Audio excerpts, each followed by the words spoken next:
Well, hey, happy day. Sharon Horne-Ellstrom here, day 862 of What's She Up To Now. And this is basically a segment about documenting the journey as I transition from the brick and mortar corporate world, in different size companies, different size organizations, work for some of the biggest corporations in the world and some big family-owned organizations as well. And then had a bunch of different businesses, like 27 different businesses and industries throughout my career. And yes, I am pretty old, and I'm okay with that, because that means I've had a lot of experience. I haven't had a lot of theoretical, I've had a lot of that too, book learning and experience and trainings and certifications and stuff. But I've also been in the trenches building businesses and actually experiencing the ups and downs and the roller coaster that is our life. That is our life. But we commiserate and we feel bad about the bad things that happen in our life and the low points. But if I look back, every low point, every devastating thing that has happened to me, and there's been some biggies, has changed the trajectory of my life, has changed the direction I'm going, and brought me closer to what makes me happy and who I really am and why and how I'm supposed to show up in the world. So I call this one I can't talk today. I need more coffee. Hit below the belt. And why do I bring that up? Because the idiom, every day for, 460 some days, 463, I think, days, and probably a little longer in a row, I've been sharing on my Supersize Your Business page different idioms. What do they mean? What's an idiom? An idiom is a group of words that mean something when they're put together differently than the individual words mean on their own. It's kind of like teamwork, right? And the synergy that happens when people work together to achieve a common goal. That synergy, it means something different and creates a different result than the meaning of an idiom. So I share an idiom every day, and today's was hit below the belt. And I actually I knew the expression. I've grown up with the expression my whole life and known about, it means unfair advantage or unsportsmanlike behavior. It can go anyway, but I guess both, unsportsmanlike and unfair behavior. And so I've experienced that behavior. I'd like to think I don't perpetrate that, but I'm sure I have, just like everybody else. I've probably been unfair in some way, shape, or form throughout my life, throughout my career, throughout my experiences and relationships with other people. And so I thought it was a really good one. Actually, in 1865, in England, the Marquis in Queensberry set down the rules for boxing, and one of the main rules was there's no hitting below the belt, and that still holds true in boxing today. But it seems like in life, you can behave however you want, at least lately on social media and with the media, and twist things any way you want to further your own personal agenda. And one of my favorite books is the book How to Lie with Statistics. And it's like that whole book has thrown up on the world of media, reporting, social media, politics, and I find it just fascinating to observe all of the stuff that's going on. And sometimes I will push the envelope and try an experiment. I did that last week, and I did it on purpose. I took a stand on something and I shared a post that I knew was going to get a lot of engagement. It was going to get not as much as I thought it was, but something early in the week that I had commented on triggered this huge chain of responses that I had not anticipated, and personal attacks and characters and questions. And the thing that I had said was really a neutral, what I considered and what most people would consider reasonable comment, and it was taken totally out of context. So based on the reaction to that, I'm like, I want to test this for myself. I've never really tested this. I want to see what the result of it is. And I'm actually still analyzing the data from that. And it's really eye-opening and enlightening. It's, both sides of the topic, which, to be honest, I personally am not feeling strongly toward the topic that I posted one way or the other. But I took a stand on it, and I stuck with that stand through the commenting and the things I said and how I responded, which really irritated some people. But it had people trolling on both sides. And by trolling, I mean name-calling, assuming, behaving in ways that were definitely hitting below the belt. When you start name-calling someone that you've never met, you don't know before, and you've never seen their face, that is trolling, right? And there are lots of people out in the world, and I don't realize it because I'm naive, just looking for a fight, looking for a way to feel more important because they put you down. And I consider that bullying and unacceptable, below the belt behavior. So I did that experiment.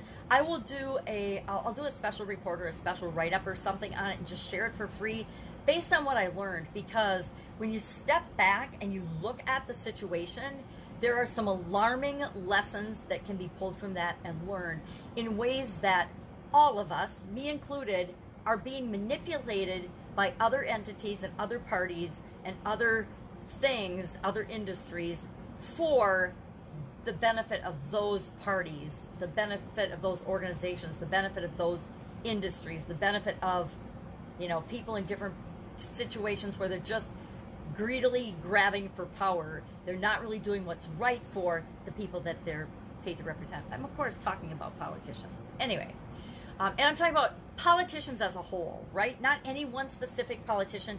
Overall, the political machine, the political industry, talk about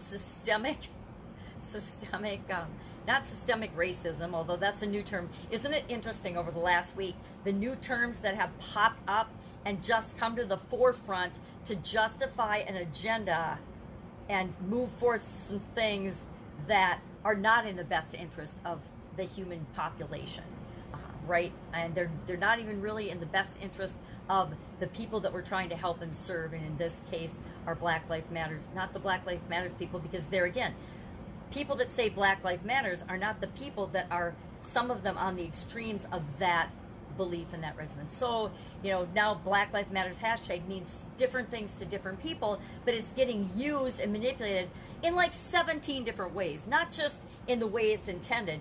Most people are using it in the way that it's intended, but there's still all these other 16 agendas that are for each of those different outlets, manipulation and furtherment, not for the actual true core cause. It's like if you have a problem or a challenge in your life, say you cut your hand and you put a Band-Aid on it and you're just letting it grow. Now, maybe it's so bad that you needed to get stitches, you needed to see an expert, you needed to go to the doctor, you needed to get a tetanus shot or antibiotics or something so it doesn't get infected. But you're going to stick a Band-Aid on it.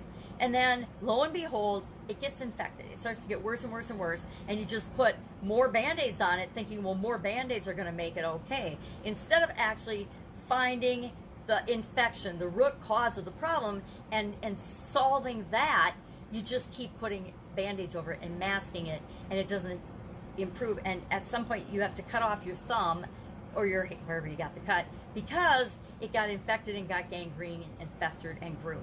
Because you threw Band-Aids on it, you dealt with the symptoms, you didn't deal with the underlying infection, which was the problem.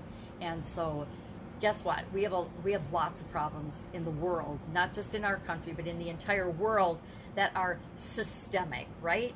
And very few of them are the result of anyone's birth. And this is and what we're born at. There's so many things in our life that we can control and we can have an impact on. And those are the things that we need to talk about and change. But there's other things that we cannot change. We have no ability. I have no ability to be taller than 5'1.5". Unless, I can wear heels, but that's not the same. That's a Band-Aid.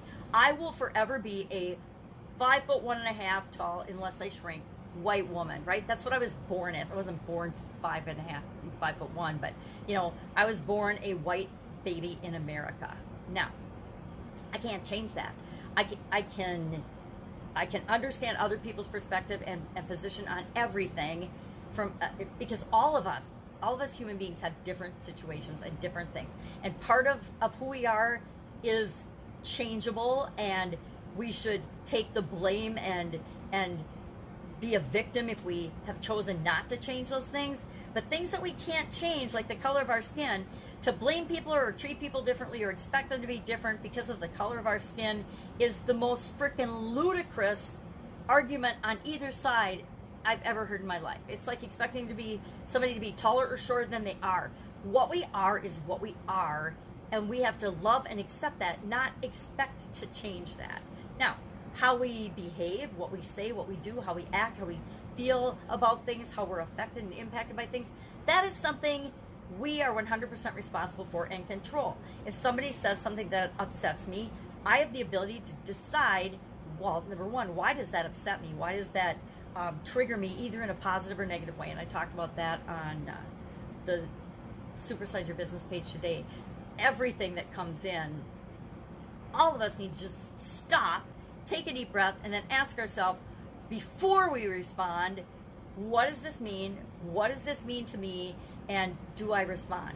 You know, it's like if you have a quality problem with something, do you always go off half crazed because you break the cap on your ketchup when you're opening it or something? Or you just put the cap back on and then use the ketchup and not worry about it? How often do you have a quality defect or challenge like that that you just figure out a solution for without giving it any thought or reacting? You just do it.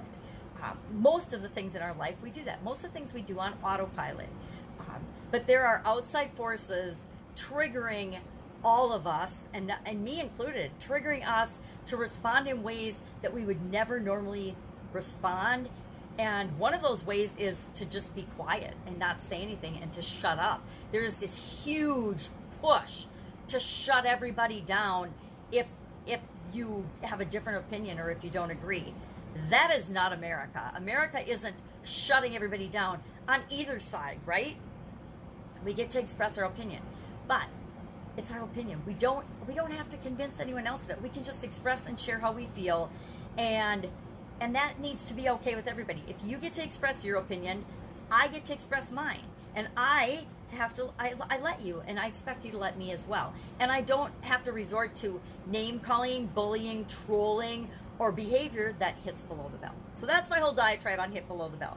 Today's Get Up and Go challenge, day 8 already of our 40-day challenge, and we're heading into the SOAP method, and we're cleaning up how we deal with challenges and changes, because changes can be good or bad, right? Challenges, most people think of them as bad, but I've actually trained my brain to think of a challenge as, oh, hell yeah, that's good, I'm going to do it. And then I use as a way to get myself moving and to get momentum.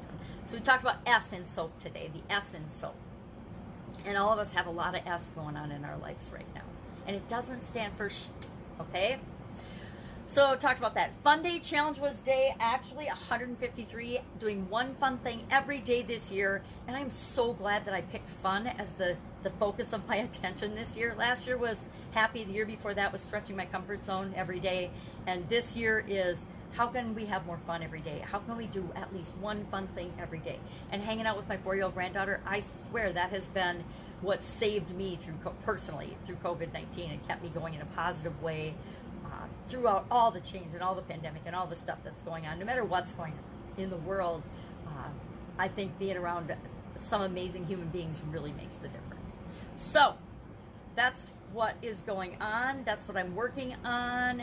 I'm in a branding coaching group and mastermind, and I've got projects and stuff to do for that I have not done because I went to the cabin this weekend just to get away from all the drama and trauma and chaos and unrest in the world, and wanted to go to a safer feeling zone. Went with my sisters and my niece and had a great time. It was just nice to be out in nature in beautiful weather, looking at the wildflowers and recentering, refocusing for, I'm sure, what will be another volatile week. But I'm going to choose to not participate, right? But that's in and of itself a little bit wrong, because since my sudden cardiac arrest, that's been my go-to response. I'm going to choose not to participate in things that upset me.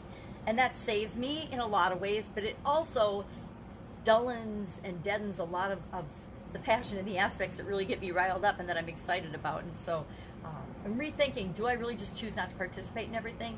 Or do I choose to participate and in the way that is truly me and honors my core values and my values? Do I keep showing up like that? And I think the answer is, be yourself and show up as authentically as you possibly can. So I'll work more toward that.